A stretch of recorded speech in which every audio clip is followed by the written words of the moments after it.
ya moyi Kabila mona ki makambo basali ebele ya mabe ba fausse commis crime contre l'humanité nana ko batela biso ay ko benga il n'y a pas la relation entre ténèbres et lumière.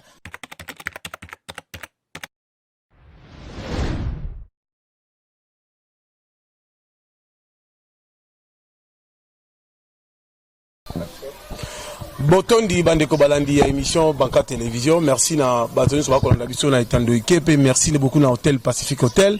Kasi toalinga imo kote toalina mona mboka ya Next Topi atindika mona mboka mbote. Oui mbote ndeko pacho RFI mbote pena bandeko bazota la biso na kata Banka Télévision bazota la biso pena tindika. En tout cas merci beaucoup na zana esengo kozana même plateau. Voilà, toyambi mona mboka prophète Ngefa o quand même pe akopesa biso état des droits na niveau ya mboka est-ce qu'ils allaient respecter Bokondi à mon mboka le président Félix Antoine Tshisekedi Tshilombo. Pouvoir naïe, ils ont la cohésion avec l'FCC ou bien ils allaient pouvoir oh il y a ce kamba la situation so pour tout moni kuna la muka mon mboka français kalomba ko beta jeton mon mboka Olivier Kamtata ko tomboka fayu kuna sala mukanda ko makuna asengi président conseil ba situation so tout ça to éviter rôle ya olinga ko o asala ki na niveau ya mboka rôle na izala ki nini.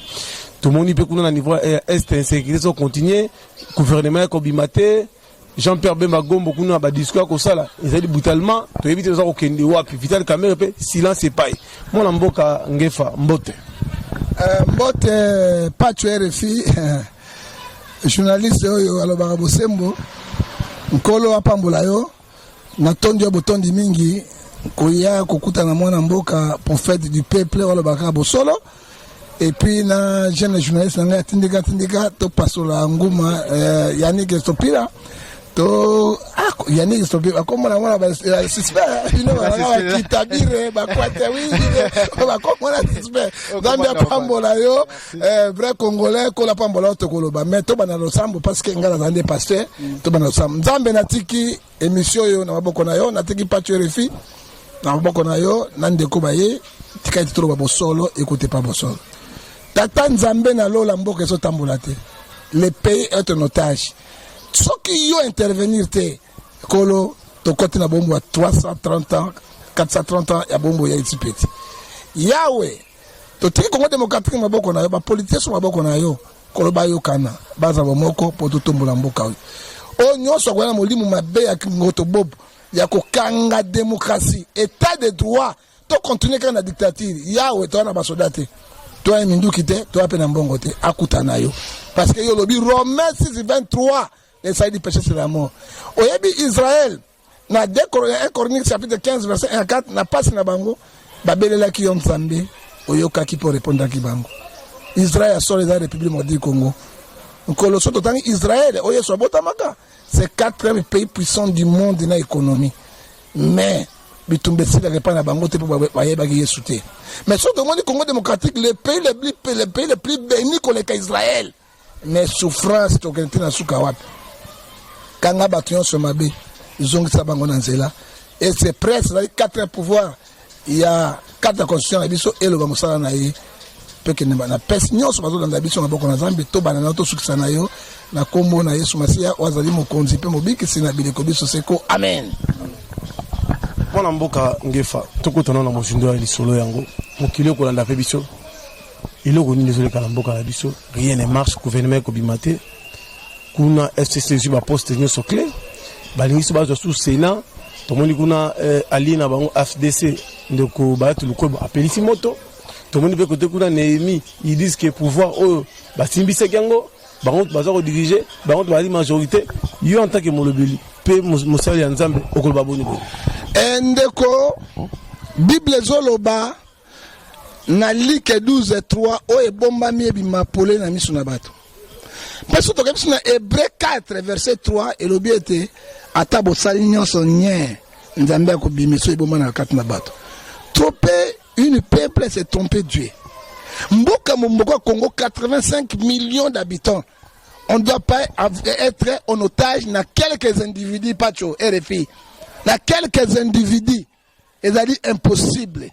Pe impossible, pe impossible. Mboka ezoke na nyamu. Mboka ezoke na molimo ya ngotobobu.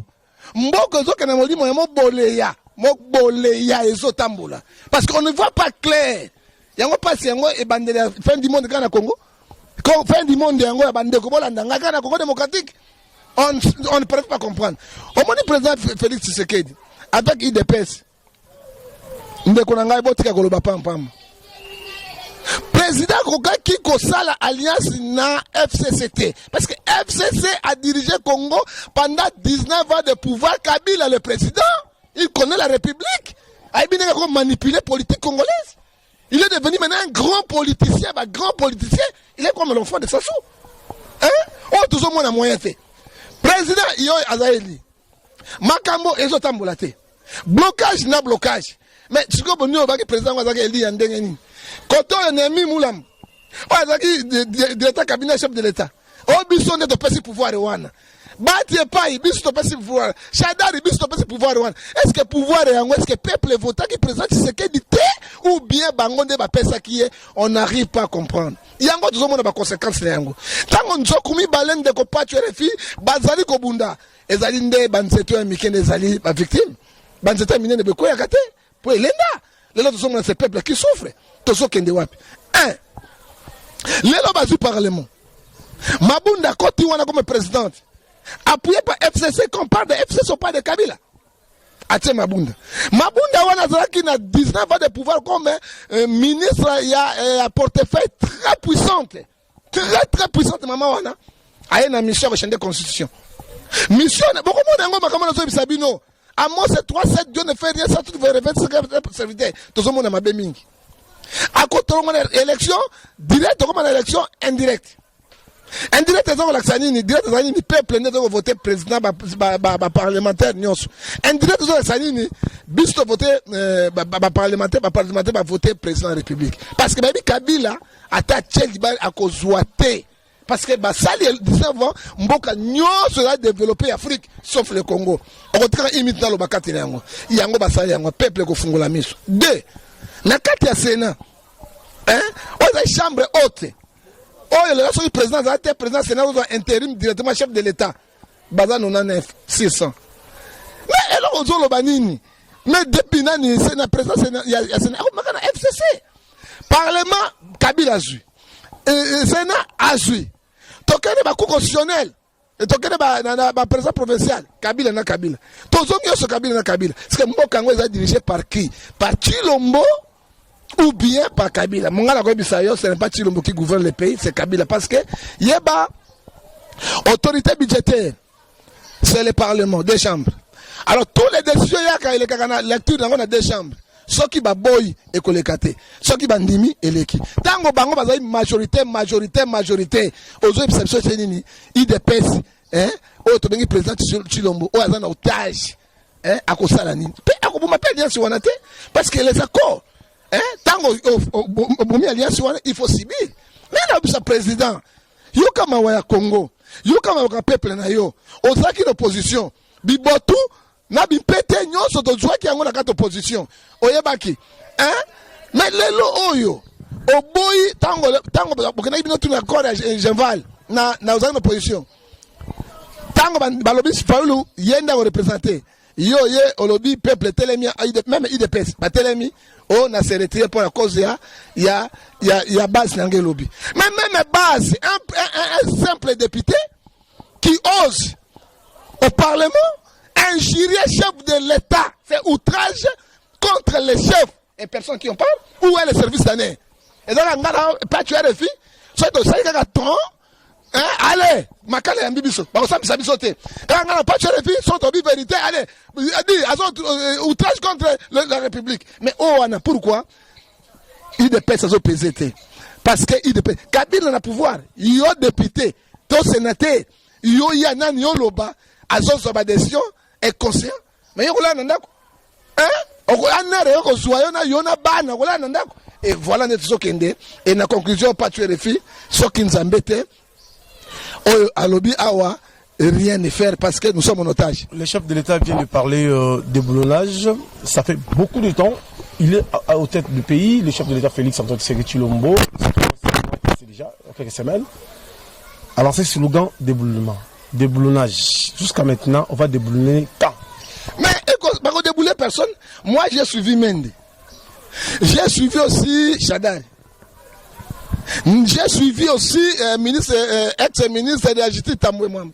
Il a dit ceci, monsieur Pacho RFI. N'a pouvoir Oyo. Tu sais qu'elle n'arrêtera personne. Sur les YouTube, sur Twitter et partout. N'arrêtera personne. Parce que c'est nous qui l'ont mis. Il a dit c'est clair. Némi, directeur cabinet chef de l'État. Il a dit c'est clair. Alors, bateau va clair de vos positions, d'abord clair Pacho, RFI. Et puis, il va tout dépêcher. Vous savez, il demande, non, total ma mission, et l'oko moko, le sanga moko, total mes labatouana, au bali, déboulonnage. A Kangi, combien de généraux na boloko, depuis ce que de côté, déboulonnage. Bateau va piller mbokao, président parlement, ex-Yakalaoyo.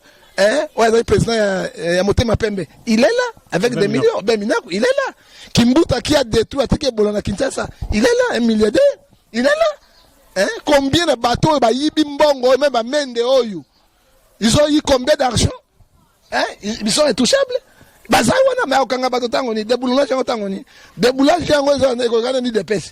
Parce que je ne crois pas parce que tous autres sont de mon côté. Comment fait-il possible 6 mois, président en fonction, élu démocratiquement, chef de l'État, gouvernement Zobimade? Mais oui, c'est sûr que parti de pouvoir majoritaire, n'a parlement. Le pouvoir gouvernement Zobimade parce que le chef de l'État, il ne peut pas céder la poste des alliés régulière, la poste clé en comme défense, finance, intérieure, et comme affaires étrangères. On les alliés sur la constitution. Bon, le chef de l'État a un poste clé, avec qu'on peut savoir la FCCT. Mais quand on appelle si ministre de la Défense, la FCC, Kounezo Inde, ministre, oui, je connais. Ma PSI cache 18 députés, FCC 48 députés. 48 députés dans FCC, na bangi de PES na société civile c'est 18. Et bah nini clair wala ça parce que lango bango bangi bazwa. Mais comment Kabila tika moninga sala? Soka na bolingo nzambe assemblée solo na kombo ya tata pe na mwana na molimo mosantu. Oyo ka Kongo no mawa papa. Kongo zo souffrir. Alors Tshisekedi ne pourrait rien faire parce qu'il sait ce qu'ils ont fait. Il y a un contrat va signer les accords. Et bah accords sont irrévocables. Ce qu'on révoque accords ou bien la mort, ou bien prison, ou bien la guerre, ou bien la paix. C'est ça. Est-ce que vous confirmez que le chef de l'État Félix Antoine Tshisekedi Tshilombo a signé des accords avec la FCC? Mais ce n'est pas sur RFI. On a un journaliste, il y a Polé, le John Ngefa, le prophète du peuple, alors la vérité est la vérité. Ceux qui va signer qui accordent mes gouvernements bima. Ceux qui va signer qui accordent la crise politique au Tanzanie ngolé loté. To désavouer batu ya Kabila. To yebi misala na bango. Oyebi Matthieu 7, verset 16 de l'obi. Nous les reconnaîtrons par leurs œuvres. To koyeba bango na misala na bango. To yebi ne ba manipuler mboko. Comment va souffrir mboko? Comment va tu va fazer? Comment va foutre kabatoté? Comment mboka ezali na babisa bango pena na mopotu. Mboka na mopotu yengi frondondo geste dit membo frondondo. To yebi yango mais comment faut-il possible teto na crise les ali? Tout le monde va chef d'état sur bazaki Élise Matisaka ba gouvernement bimi. Ben souci evani. Mais pourquoi biso zo bimate? Quand les arabes, moi je conseille au président. Constitution et PCI le droit. Il y a que dissoudre le parlement. Na Sénat, il peut le faire. Même à 6 mois. Et parce qu'une année, à quoi brutaliser parce que va préparer le coup d'état constitutionnel. Ben validation, il va préparation, va réaction. Va préparer chef d'état, coup d'état constitutionnel. Deux chambres qui se réunissent. Un grand pays, le Congo, ça ne marche pas. Comment tu dis que mais président Fungola Miso, la Bible lobby dans Ephésiens 5. Verset 14, toi qui dors, réveille-toi, monsieur le président. Réveille-toi, monsieur le président. Le mal est devant vous. On prépare un coup d'état constitutionnel. Et coup d'état constitutionnel, on a directement arrestation. Et ça les mis à 4 en Égypte. Tu as vu Morsi, il était président élu démocratiquement. l'homme oya continue oya na président oya za siko nani président ya nini wana azaki ministre azaki boso maréchal wana azaki boso chef d'état-major c'est ma comme ministre de la défense, c'est lui qui a arrêté Morsi, qui l'a fermé le Morsi a couffé na boloko. Ce sont les mêmes histoires qu'on s'est répété dans Mboka Nabiso. Ce n'est pas l'histoire de Soudan, hein? Mais le cas qui est en Égypte yango qu'on s'est répété président Fungola Miso, mais peuple a simanaye a destitué parlement wana nyonso peuple koza simanaye abenga bopoza nyonso lamuka basangana basolola les pays vont marcher avec la bateau à Kabila, je ne crois pas. Alors merci beaucoup à la vision Pape Théo Mukendi, merci à Chedan Tamboué. Alors on peut à micro pas Yannick Stopira à tout Motuna et pas mon Nzambe prophète Ngefa. En tout cas, merci beaucoup pour la parole de Kopa Tchouga Fimona Mouteketa. En tout cas, merci prophète Ngefa Nengi Toza toujours na plateau à nous répondre à la question Nabiso. Mais tous on a par rapport il y a Moutozo ba répondre à président de la République non pour la FCC Nengi ba bloquer Mboka. Tolanda qui partout même interview président de la République à Sala qui ya soka en France 24 ans RFI ba tuna que non il faut que non ne ba président soit pensé comme ça se séparer na Kabila. Quelque part peut moko base il des personnes réclamer que non papa le baki que non tokanga Kabila to tshela makala c'est que se séparer na Kabila ça solution pour que a diriger Mboka pa à l'aise. Moi ndeko na comment bangi pas tshela comme nini moi na Muteketa da moi na Muteketa so parce que ta ozaki na prison avec ta na prison oyo ba bairo mais ba benga ambassadeur moi je ne comprenais pas est-ce que pas tu as combien ambassadeur mon oui ambassadeur du peuple le roi est prophète du peuple celui ambassadeur du peuple alors comme kana e bandeli ya prison soda nyoso kuta e bandeli o pacho RFI ambassadeur bon conduite pas entendu qui peut beaucoup est bongi dans profession comme appelle ambassadeur. Oui par rapport à la question na prophète Ngefa. Question de question que non interview sur le chef d'état c'est là qui na RFI na France 24 pour tourner que non par rapport ne pas président sur c'est séparé na Kabila. Des bases que non papa le baki toka na Kabila tout makala est-ce que ce que c'est séparé na Kabila cause la l'aise ou bien et qu'on crée crise monsieur makala. Monsieur on a bisayo lo comme ko bolande nga peuple congolais. Pouvoir bagarda kayango peut pouvoir baluka ba relation mais batali musika oyebi Bible ebi sibiso na Deutéronome 28 verset 1 un homme prudent voit les mains de l'eau et se cache, c'est la parole de Dieu hein? Et puis Deutéronome ebi sibiso sous na verset 29 soyez prudents comme les serpents. Et les choses cachées, c'est Dieu qui révèle. Il cache aussi. Monoko ya moto telisambila. Hein? Ce que moni parti na nzoto ya moto parti dali rouge ya lole mutala. Yango pende pola kaliboso. Yango ndezu ki saka mboka mombalole moyo. Attention. La vie elingi batu ya courage te ba vérité te. Ba président ba monaki Kabila FCC ezayi lokola otobengi Ebola.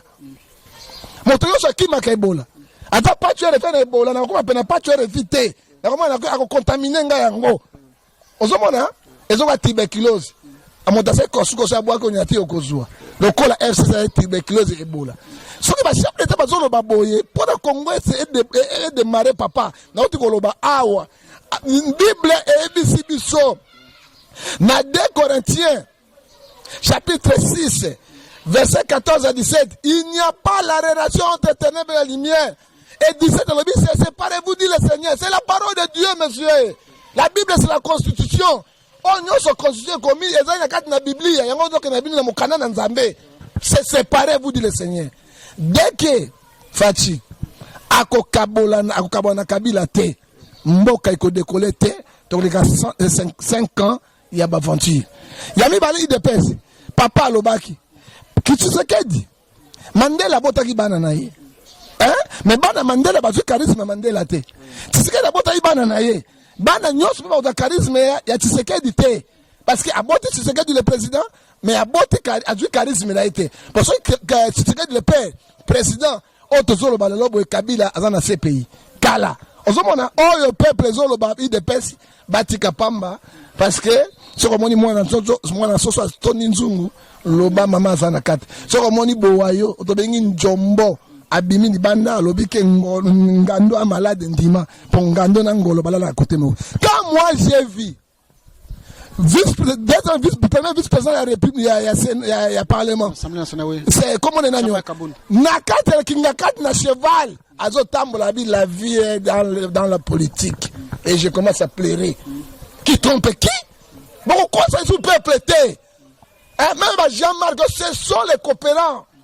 Il faut dire la vérité. On est comme personne. Au Kanyingai, au Bomingai, au Rola la Pongite frère. Au Bani na moi, sinon, on a libre, on va mettre ma kembe, c'est ma kinga na katiwana. Pena simi fumangani, zo bimiso libana fumangani. O, konsekatene, zo bisayo. Parce que Congo, zo souffri. O, kaya na toilette, pena zo nena boy. Na bimene, o bimama, pumu tu libanda. O, samwa, ko samwa. Pona Congo. Pona na biyo, na intimidation. C'est ce qui, ane rango ya kanga batout. Na ce qui, qui bosse bat na prison. On doit passer la prison. Moi, c'est ma soukisibino. C'est ça le problème. Peuple a souffert. Balouka solution pour nanga président Boma Alliance Wana. Et jamais, je crains Dieu qui est le créateur du ciel de la terre. Tshisekedi n'arrêtera jamais en 15 jours Kabila et à côté trahi était à côté après Mutomura Kabila na cacho ou bien la prison centrale de Makala T. Professeur Ngefato par rapport à question par rapport à ordonnance chef de l'État ou à ce qu'on créé un scandale ben il dépêche pas bien que gérer même l'Assemblée nationale qui est non inconscient mais depuis un moment qui batouana dans ordonnance de Tilelo ministre portefeuille a beaucoup signé batouana Tilelo banana musalate président de la République ou a nommé Batulelo on a signé l'ordonnance mais Tilelo ministre a beaucoup respecté biloko wana et rozoyo kabilo kabo Tilelo banana musalate nazolela oui nzambe yo tikana imba na musicien tena tona da patch wa tikana 2000 imba pona mboka ngai nzambe yo sungaka Afrika pesa oyebi musicien te pesa batomo indongo lunayo etete tolongwa kanabo umbu ya FCC na Kabila na Mende na Tambwe Mwamba mobikisi Kristu Yesu mobikisi Kristu Yesu awana Kongo o pambola o bengana bato ya poloso na molimo yango kobobo na bato isolo na bato ya mpeleda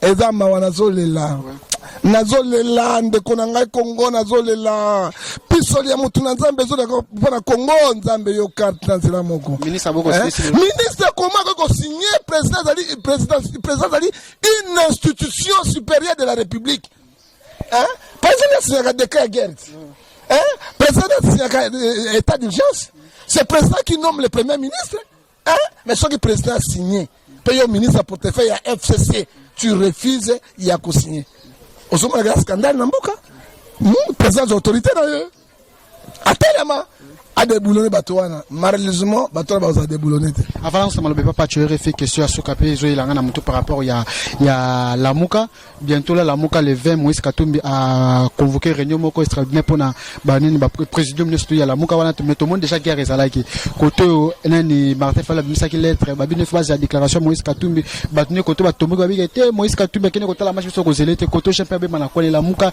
de banane de côté français comme bimi azako katana muzitu pe côté za la bakangi chaîne na ye to so mona kaka Lamuka tilelo flou position zo mona Lamuka est-ce qu'a fait bon na ko pesa yo boye Mozito alemsa motema Mozito alemsa motema parce que politique ezandenge wana na kamera bakanga ba chaîne na Jean-Pierre Bemba mbala parce que bango so ba bipina état de droit démocratie à solo o ba so état de droit papa oyebi ela wezo le cannabis na Lamuka eza ko la 7 patron ya langa star na kinde comment la commentaire oh mokolo langa star patron langa ezala ki Verkis non c'est Beni ya Bambu alors Verkis appelle ça imbongo na ye pa pandane zaiko on a sur pas chercher et bien ngo ozomona c'est Beni ya Bambu ne mokolo 7 patron wana et Verkis Azembeli parce que Azaki na bambongo na makambo na ye. Donc ce n'est pas fondateur na Azaki Verkis te. Verkis Azaki na orchestre na ye, VV Center, Azaki Verkis te. Yo monique na kata la muka de cette patron bango wana. Qui dirige qui? Je te dis aujourd'hui la vérité. Bemba akoyo linga mokolo moko teke Martin Fayulu azali kolona ye. Parce que Bemba aleki na gaz. Moïse Katumbi a dit jamais Fayulu azali bosona ye. Hein? Mosito jamais.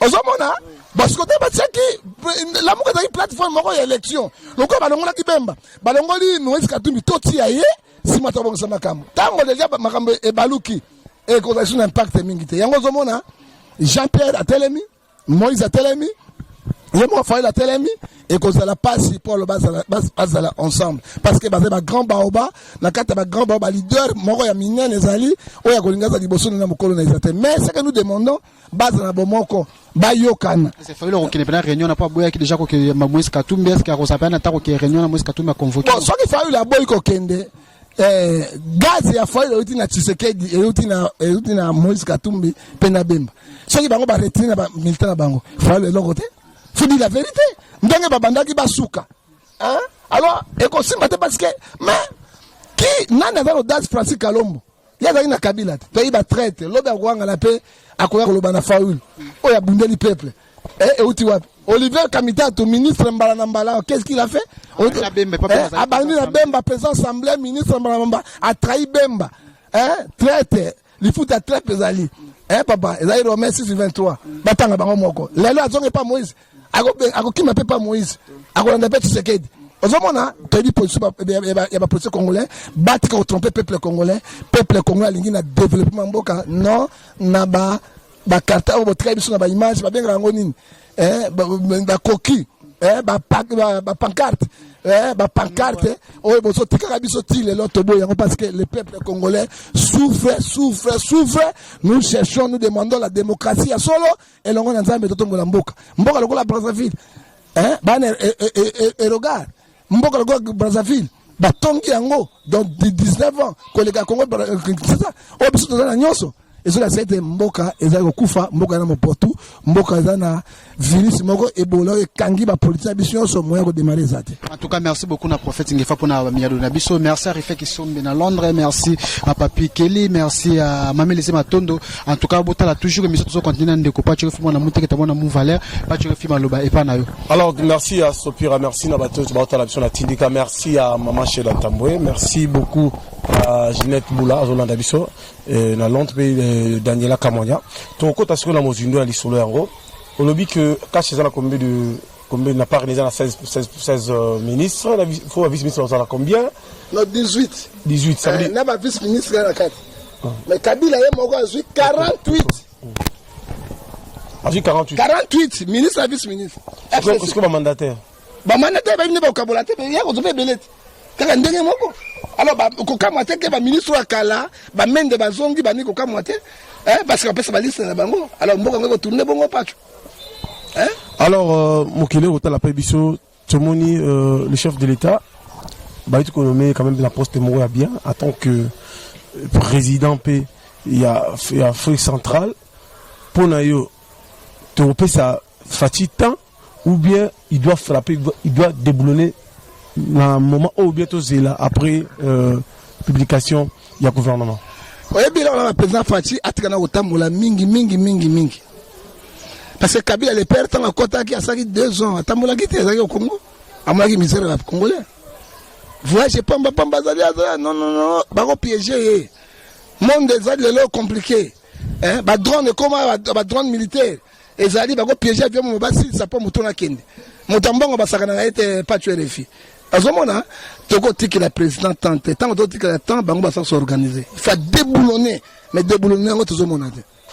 Si tu as frappé fort, frère, légitimé à pouvoir naïe aux arrêter. Mais avec ça, va passer, va moukouna avec, tout le monde va passer, il va aller dans le stade, Mike Kamba, avec la musique, pendant que 5 ans d'ensemble, à 5 pardon, dans la présidence autour, bah ça va peuple comme on m'avait. Pas tuer les filles, dans coquille, quand on s'en est Kamboya, un stade, de Marty, bah qu'il n'y a pas ensemble la corruption. Au moins, ils continuent à Kabila, ils continuent à Kamboya. Ce sont les mêmes pasteurs.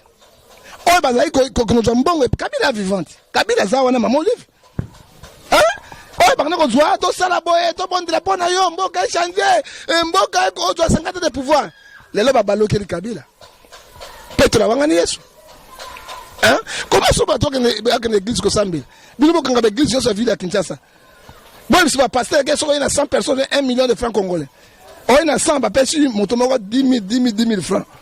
C'est la corruption. Tant on a la moni biloko wana na tuni nzambe nzambe alobi te nkolo azakuna te nzambe alobi ngai kolo nazakuna te. Et puis sur le discours du président abandi na Seigneur, il a pris le Seigneur angonen pour Agar non Sarah bana benga Abraham mon Seigneur mon roi alors il a des seigneurs de guerre quoi mbusa seigneur de guerre alors bato balandaka banzambe ya mikobe banzambe ya bango ya molili ba seigneur na bango seigneur yango nani falo ba Seigneur Jésus-Christ l'homme de Galilée a prononcé en il a pris le Seigneur tant donc je remets le Congo non Congo ba remettre na boko ya nzambe pour appeler ça kimia solo et yami balé ayo sengela ba président ya kalo basala ki pardon non oyebi soki motana na vie Ecclésiaste a biso na 9 na 5 à 6 bato bazobika bayebi te bakokufa mais bato bakufi bayebi eloko te sile na 9 ou 10 elobi les mémoires est oublié alors soko kufi na masumu no lelo même toto na catholique mais sango na bilama mo lokuta bazokosa bato okolamuka na enlèvement église na jugement na masumu na yo tu seras jugé mais avant 1 minute motakata motema soka sengi repentance nzambe akolimbisa yango na nzela mosali na nzambe oyo lobi na Jean 20 verset 23 ozomona mais asenga bolimbisi oyebi moi j'étais mbandaka tango barwanda bakote j'ai vu comme Kabila le père il a tué les abomi ba rwandais na ba burundais bazoboka na bibale boful makila wana après 6 verset 10 zokanga liboso na nzambe yoko senga moto bolimi sendengo wana oyimaka mobutu asala na mboka oyo tu sais il a les malsons na maboko na 32 ans de pouvoir à prendre bateau awa yoko senga bolimi sa moto na pacho et puis 2 Kabila le fils ya combien de forces communes dans la République du Congo c'est lui en tête tu sais Bemba abunda bituma na Centrafrique te mazaki commandant ya ba troupe ya ba rebelle et Libabe watoto babunia Olivier Kamoto bazalaki batangi bangote c'est lui qui a subi 10 ans de prison à cause de yango alors yoko senga bokumba non oyebi Ezekiel et donc c'est 18 verset 20 moto akoki kosengela moninga lisalicité moto na moto akomema lisumu na makambo ya salaki na mikumba na ye patu RFI c'est faux archi faux akosenga te ya senga pardon na oya ye moko ndenge basaki akore na Kabila ndenge batumboka batekili mboka pepe kongo bolimbisa ngai ya c'est vrai na zwaki te mais constitution pe ndimi ngai na Kabila mais total à 5 ans ya bato bakolimbisa ye c'est vrai ça je dis ndeko parce que prophète Ngefa tomo ki na suka et biso to sur la suka makambo etala ba diaspora tout le monde ba diaspora toujours combat ça continue boké tout le temps azofinga mkonzi ekolo to moni Moïse Mbila beta conseil problème kofi fala ko fait le midi azali même la Paris la beta production même système ils ont pour en terminer avec ce système qu'est-ce qu'on va faire bon parce que élection est crédible ce qui élection est crédible batiaki moto peuple alinga qui est pas tu RFI mais makambo et salité na quel ndeko na bokechu non démocratie la benjirte il y a pas débat d'idées net dans cette émission bout c'est propre tu finis mon doté mais toujours la vérité rien que la vérité mais ko finga mokonzi mboka ezai mabe parce que Bible biso na Romains 13 verset 1 toute autorité vient de Dieu likamu par exemple même ndenge bobi fayu ndenge koma ki benzambe andimaki Lamentation chapitre 3 verset 39 qui dirait une chose arrive ça que l'Éternel donne na plan nzambe banaki Esaú na Jacob bana mama moko tatamo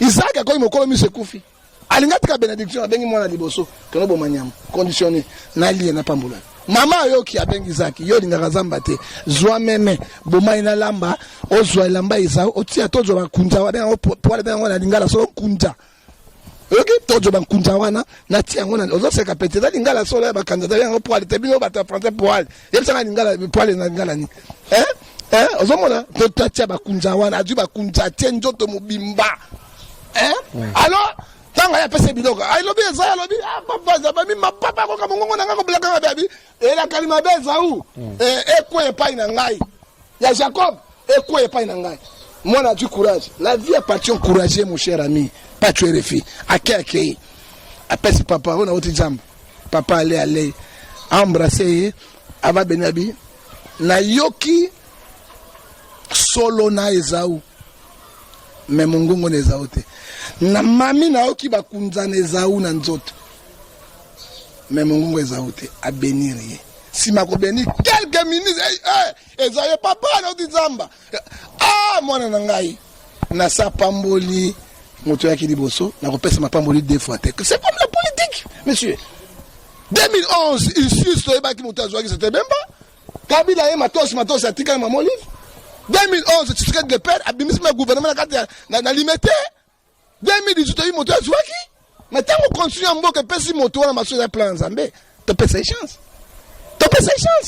na lobi en tant que prophète prophétiquement les gens ne peuvent pas comprendre on peut solo ba les ama bongisi na Nzambe azali selaki mopaya mais Nzambe atinde répondre ko Israël ba neko to saite anyoko ba Israélien tokomi na suka mwana mboka tokomi na suka tomoni partage pe à pouvoir Vital Kamela INC bazo donc on a déjà pour ba poste ba niveau ya ba province parce que na Tanganyika zoya zali kuna INC ba boyi ba koma kuna toki pe na Ituri kuna FCC tokei na nini na Katanga kuna moto zo pe là toujours qui nous touche comme ça la musalate tozongi pe les sous sont pas bien ba gombe de retour mais c'est Roger Lumbala il pas dans côté dans le gouvernement ce que vous avez nini partage en gros on va ça sortir comment omoni mais c'est pas totika sensa sa musala motazali siko kabola bitoka bituma ezali sensa pourquoi ekoza pasi oya lobi ngai balia kana matanga te papa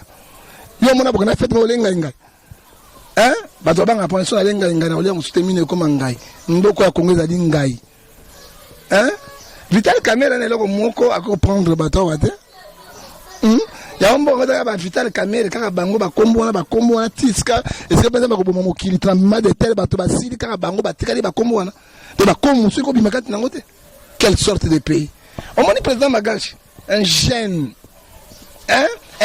président peuple dit yo tango ba Magashi ba monique non il y a pas la menace ba Magashi quel que soit faut il a fait son travail ça peut être fait son travail mais quand on a ndeko bazila kana kuna kana libabe oto benga li jopo il fallait ndeko bazila kende te bon moi là qu'il y a pas nga gagner Madagascar mais na moi tant président na bango batebi a sauté a mi bossa na chef de l'état ah wow et ça c'est signe patriotique bolingo ya mboka patio il faut linga mboka na Congo il faut que linga mabele na Congo ça la vidéo pour chef d'état ça qui vidéo à solo vidéo ngo à ça qui a solo vidéo qui n'impact j'ai impact tamboli partout même tamboli partout ako sala mosala na etango mboka ezali na mopotu makambo ya mopotu ozomona Tshisekedi a même kuluso yeso memara na mboko e Congo et kulusi ya Congo il a la bonne foi de faire quelque chose pour la population mais il est accroché quelque part bidongolo miso ba simbi ba ko ine manjange na mokato ba ko ine manjange na mokato ko bimandengeni ako bimandengeni pas tuer les filles tout dans quel pays qui est le président c'est pour moi c'est Tshisekedi au Kukosuna est validé mais président Moussa na Kingakati qui gouverne le tout qui prend le tout ce qui a l'obité ko ça le matin non mboka tambola ka boité azwa courage peuple na so ka du courage te pour pratiquer article 64 au constitution lobby peuple a récupéré pouvoir naïe atia batunaï tout ça ba kabila ba kozo isusu merci à vous chers amis nous sommes arrivés na suka etikali kaka na bino ba ndeko bokola na pebiso bosala commentaire bosala pe débat na bino parce que vous allez tindika vous allez pe banka télévision TV comme les ngaba ndeko to batala pebiso soma kama zali sur la tozo appelons sur là mais est-ce que affaire à poison peut comme na mboka poison et bimi biso ba kongo to na poison te biso ba congolais tozaki na ambiance biso ba kongo to ngane makiki mingi eloko pinda wana idéologie koseka te mwana nazobamaka baso bino oseka kaka balingai makiki mingi ozomona na ambiance Congolais komona poko avandi boye akomela masanga tiki vera keko suba ye mais lelo komona Congolais to kuma bouteille babote ba verre poison et utaki na ba système ya ba Rwandais na ba Burundi po basisa ba Congolais so ba récupérer basi na biso na bana na biso babote na mboka ba utiliser il kamona poison ozomona alors bato basembela nzambe poison ezali makasi makati RFI surtout bino bato boyebani mingi il faut faire beaucoup d'attention avec les micros. Aussi a beaucoup d'attention. Monsieur comment même na porte ya ndako baye ba pas coller na porte ya ndako yo simbi bo nyati yombo. Et c'est Dieu qui nous protège. Faut se battre contre na Congo. Ne côté pas besoin de richesse ya Congo. Congo le pays mongo na ba richesse nyonso mokili mbezali awa. Yango ne côté na Congo. Et boye ba mission ya ba Rwandais. Banga basala on peut imatuti. Soko ke Léon na Kenya. Soko landi origine moto président Kenya wana bautaka na Rwanda. So na Burundi kaka bango. Awa bazangi kaka Congo parce que Tshisekedi azali. Pe ba koti mingi na ba institution. Brazzaville Sassou azali na Gabon. Soko moni ba nélotique bango nyoso ti même ba Malawi, même soko landi na ba Éthiopie. Okomaka bilongo ba zolo kola moputi. Soko mo elongo ko moputi. Okomaka Kagame elongo ko moputi. Bango na bilongo ko moputi na miputi wana. Eza bango na bango. So bit na bango. Soki ba éliminer Congo, ba zui Brazzaville, Gabon ba proclamer empire ima tuchi. Yango moni ba pratiquer ba situation nyotso ba poison ko boma ba guerre moko sans cause. Pour ba éliminer biso mewaya nkolo azali. Nous défendrons, on doit défendre Mabele na biso jusqu'à la fin. Merci à Aimé Kalengula, merci à Papi Kalengula, merci à Philo Kalengula, merci à Aimé Vekam, merci à Wadeni Moulamba, merci à Likondi Mobunga Yondela. Merci beaucoup à Yannick Stopira. Vous pouvez déjà clôturer l'émission. Oui, merci Pachurefi, merci à Bandeko Toubotala Kibiso na Poto, tant Foumon aux États-Unis, merci à mon vieux Kwamisha, Kami Mawiti Pazota la Biso na Londres, Mi Mawiti Bambote Belé. Merci vraiment à la prophète Ngefana répondre à ma question na Biso. Est-ce que le prophète Ngefana a eu vision pour le président Fati? Message mauvais pour Namboka et ça la c'est bon. Bon, au moins Toboy escroquerie. Ou allez ça me sert vision. Denis laisse pas dans la vision. Mais escroquerie. Toboy ba vision escroquerie. Parce que dans la vision escroquerie ndenge nini. Nzambe akoyi ko la kisata ko élection za la kebiso lobaki yango. Na ibisa kibino aw. Bato bakobima misat. Shadal. Fayulu. Na Tshisekedi. Shadari Kabila nga tche par force. Mais bangaki ba occidentaux na matos ezik alongoli batikali bango ibali Fayulu président bengaki Kabila bengaki ayibaki Fayulu azwaki Kabul Fayulu loko bomi bemba na Moïse ko kende te il faut benga Laila qui est Laila na mboka na biso et pourtant bato bazo kufa ba représenter oni il fallait que ne koyoka parce que c'est Fayulu qui a eu faut dire la vérité ya boy Kabila mona ki makambo basali ebele ya mabe ba force commune crime contre l'humanité nana ko battre la biso ay ko benga ozomona ndeko nanga otolo bate otuna bana basi bazo bala te ezali au moins Bible lobi pourquoi malheur nanga longwa te la Matthieu chapitre 5 verset 39 mutra mona misala nayi bakomo teka nzoto na bango komi la sera polele mutakala tout cela est-ce que c'est normal? Eza normal te ozala bakawa na zonga sima zukoma moto yaka na robondela yo okozonga na numéro 00243 89 610 49 41 pour kozonga lisusu na 00243 81 807 26 78 pe privé na 00243 99 42 937 na pesa batamita na mbote na pesi mbote na Papingefa na kati na Zurich grand prêtre ndamba pambola yo Gauthier le roi d'Angleterre oyebi moko nde livre sterling et l'équipe dollar na valeur oyebi yo moko ndeko saka tala Congo passe ezali na pesu mbote na ngai ya koleka na Idi Mayele na Paris et puis na bienvenue balonga na Marseille tala yangoyo et puis ya Suka Gilbert Mwaku oyo azali papa social ozo salisa ba Congolais kuna na poto na ba Africain ya kosalisa bango na Congo eza na pasi pe ezali malamu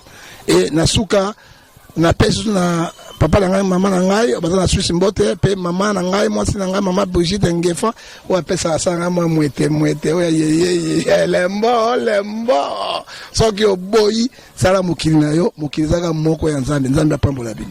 Merci beaucoup prophète Ngefa, merci na Isidore na Chine pe bambote belé, merci na bandeko so tunabite pas tuer finir comme déjà na Clore déjà. Merci beaucoup na bandeko batala kibiso TV Komeleng soma mazali sur la tour photo sur là et à très bientôt. Merci. Tindika TV, on se retrouve la semaine prochaine.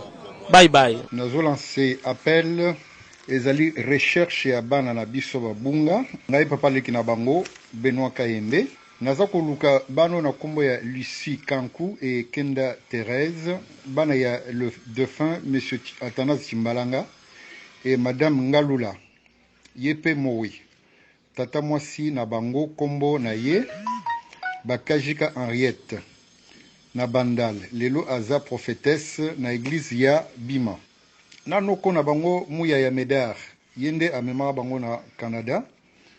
Nous croyons à longola bango ba vrai kombo na bango ya naissance kasi bana oyo tant babali moko na bango azwaki problème ya kobota alors nde na 2011 noko na bango ayaki na Kinshasa na tango ya congrès ya extraordinaire ya IDPS na novembre 2011 aye kopesa biso $1000 pour mwana oyo azwa libota mais baya kopesa biso ba coordonnées na bango te oyo baza na Canada oyo bakoki koyeba bana oyo ou ba nouvelle ou ba sango oyo bakoki ko contacter ngai na numéro na France na 01 39 42 03 79 ou 06 51 75 99 50. Donc nous allons répéter 01 39 42 03 79 ou 06 51 51 75 99 50. Bana oyo ba bombela bango ba makambo ebele hein. Po balingi bakasha bango ba vérité balingi baye bate makambo elekaka tango papa na bango kufaka alors ngaza na ba sangonyo so naza na ba photo na bango bana o basengeli baye ba papa na bango batikala na bango famille na bango ya ba papa na bango.